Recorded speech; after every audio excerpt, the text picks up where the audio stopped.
আজ আমি বানাবো লিচির জুস। আমি নিরুপমা কিচেনে সবাইকে স্বাগত। লিচির জুস বানানোর জন্য লিচিগুলো ভালো করে ধুয়ে নিতে হবে।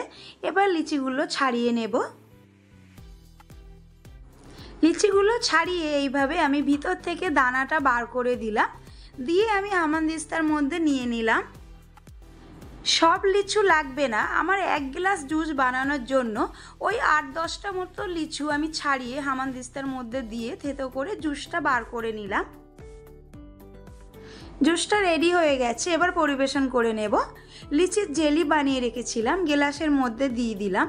অল্প পরিমাণে লবণ দিয়ে দিলাম, আর অল্প পরিমাণে জলজিরা দিয়ে দিলাম, আর একটা পাতি লেবুর হাফ রস আমি চেপে দিয়ে দিলাম।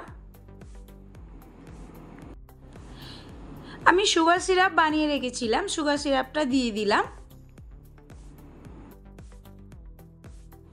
লিচির জুসটা এবার ছাঁকনি দিয়ে ছেঁকে দিয়ে দিলাম গ্লাসের মধ্যে।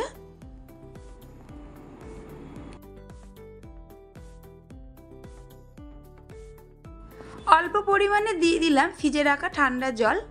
জল দিয়ে ফাটিয়ে নিলেই তৈরি হয়ে গেল লিচির জুস। ভালো থাকবেন, সুস্থ থাকবেন, ধন্যবাদ।